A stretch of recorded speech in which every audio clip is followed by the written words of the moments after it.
1 करोड़ से ज्यादा लोगों ने अपनी जान गंवाई भूख और प्यास। गवर्नमेंट के द्वारा इस फैमिली को छुपाने की पूरी कोशिश की गई।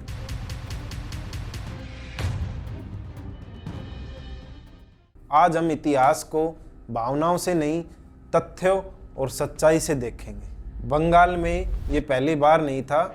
ईयर 1770 में बंगाल ने भयानक अकाल देखा है। 1765 में ईस्ट इंडिया कंपनी को दीवानी अधिकार मिल चुके थे, मतलब ईस्ट इंडिया कंपनी अब इंडिया में टैक्स वसूल सकती थी बंगाल में। ईयर 1769, ईयर 1770 में बारिश कम हुई, लेकिन असली समस्या ये थी कि अकाल के दौरान भी टैक्स को कम नहीं किया गया और इसका नतीजा ये निकला, ईयर 1770 से और ईयर 1773 तक करीबन 1 करोड़ से ज़्यादा लोगों ने भूख और बीमारी के कारण अपनी जान गंवाई। इतिहासकार मानते हैं कि ये कोई नेचुरल डिजास्टर नहीं था, ये केवल और केवल पॉलिसी फेलियर था और यही सेम पॉलिसी फेलियर का पैटर्न दोबारा से दोहराया गया। ईयर 1943 में भी सेम इतिहास ने अपने आप को एक बार फिर से सामने ला के खड़ा कर दिया और इतनी भूखमरी से बंगाल में लाशें पड़ी हुई थी रोडों पर और यही सेम पैटर्न ईयर 1943 में फिर से दोहराया गया। अब चलते हैं 1942 में। दुनिया वर्ल्ड वॉर 2 में जल रही थी। 1942 में जापान ने जब बर्मा पे कब्जा कर लिया। बर्मा उस समय ब्रिटिश इंडिया का राइस और मिलिट्री सप्लाई का सबसे बड़ा सोर्स था। बर्मा के बंगाल गिरते ही ब्रिटिश गवर्नमेंट को ये डर सताने लगा, बर्मा जो आज म्यांमार है, और उसके गिरते ही ब्रिटिश गवर्नमेंट को ये डर सताने लगा कि अब जापान बंगाल पे भी हमला करेगा और इसी डर से ब्रिटिश गवर्नमेंट ने बंगाल को डिफेंसिव जोन घोषित कर दिया। आओ अब समझते हैं डैनियल पॉलिसी। डैनियल पॉलिसी का मतलब ये है, जब आपकी सीमा में कोई दुश्मन एंट्री कर रहा है तो उसको आपके लोकल रिसोर्सेज ना मिले। रिसोर्सेज से मतलब ये है कि उसको चावल ना मिले, आपकी नाव ना मिले। इसके लिए 2 पॉलिसी बनाई गई, राइस डैनियल पॉलिसी, बोट डैनियल पॉलिसी। बोट डैनियल पॉलिसी, बंगाल नदियों की ज़मीन है और यहाँ पूरा ट्रांसपोर्ट सिस्टम जो है नदियों से ही होता है। आपको शहर जाना है, गांव जाना है, तो आपका ट्रांसपोर्ट सिस्टम पूरा नदियों से चलता है। ये नदियाँ शहर से गांव और गांव से शहर जोड़ती रहती है। यहाँ पर जो भी अपना लोकल ट्रांसपोर्ट है वो नदियों से ही होता था और इसी के सहारे पूरा ट्रांसपोर्ट सिस्टम चलता था। चाहे व्यापार चलना हो, चाहे आपको यात्रा करनी हो, तो पूरा ट्रांसपोर्ट सिस्टम ही नदियों के साथ, ज़्यादा मोस्ट बोट से ही होता था। ईयर 1942 के ख़त्म होते होते हजारों नावों को जला दिया गया और उनको जब्त कर लिया गया। अब आप ये पूछेंगे कि ये ऐसे इतनी आसानी से हो कैसे सकता है।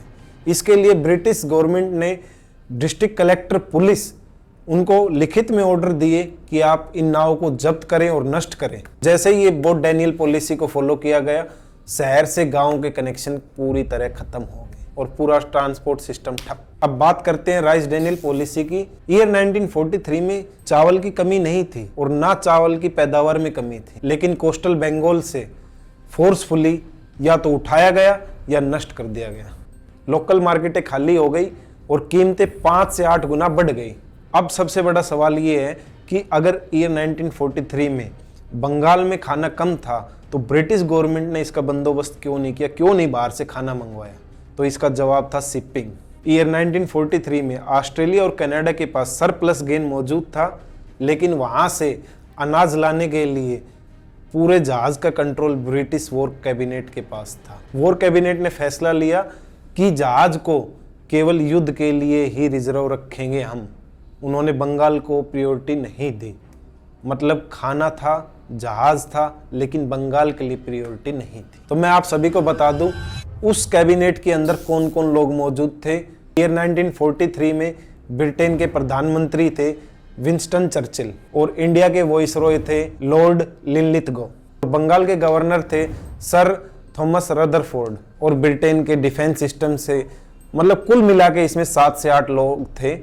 लेकिन सबसे बड़ी बात ये कि इंडिया का एक भी सदस्य उस कमेटी के अंदर नहीं था और इस कमेटी के अंदर और वहाँ के ब्रिटेन के डिप्टी पीएम और वहाँ के चीफ सेक्रेटरी उसमें शामिल थे। 1943 में ब्रिटिश गवर्नमेंट के द्वारा इस फैमिली को छुपाने की पूरी कोशिश की गई, लेकिन वो विफल रही। लैन स्टीफन्स ने अपने अखबार में बंगाल की फैमिली की वो रोड पे पड़ी हुई लाशें और इस भुखमरी और अकाल की फ़ोटो अपने अखबार में द स्टेट्समैन में छाप दी।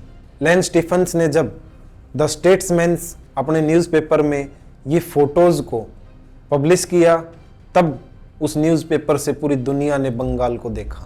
और जो आज बैठ के ह्यूमैनिटी की बात करते हैं ना, उन्होंने ईयर 1770 में 1 करोड़ से ज़्यादा लोगों की जान ली और ईयर 1943 में करीबन 4 मिलियन 40 लाख लोगों की जान ली। और ये केवल ह्यूमैनिटी को साइड में रख के केवल अपनी नीतियां और अपने आप को ऊपर दिखाने के लिए, अपने लोगों के लिए, इन्होंने केवल अपने लोगों के लिए सोचा था, ना कि ह्यूमैनिटी के बारे में एक बार भी सोचा। 1770 हो या 1943, भूख एकदम से नहीं आती। भूखमरी जब आई, भूखमरी तब आई जब फैसले जमीन से कट गए। मैं किसी धर्म के खिलाफ कोई बात नहीं है, मैं उस समाज की कहानी है जो फैसलों की कीमत सबसे पहले चुकाता है। इतिहास हमें गुस्सा करना नहीं सिखाता, इतिहास हमें सवाल करना सिखाता है, क्योंकि जब सवाल नहीं पूछे जाते तो इतिहास की गलतियों को दोबारा से दोहराया जाता है। तो चलिए दोस्तों, अब मिलते हैं अगली वीडियो में, तब तक के लिए जय श्री राम।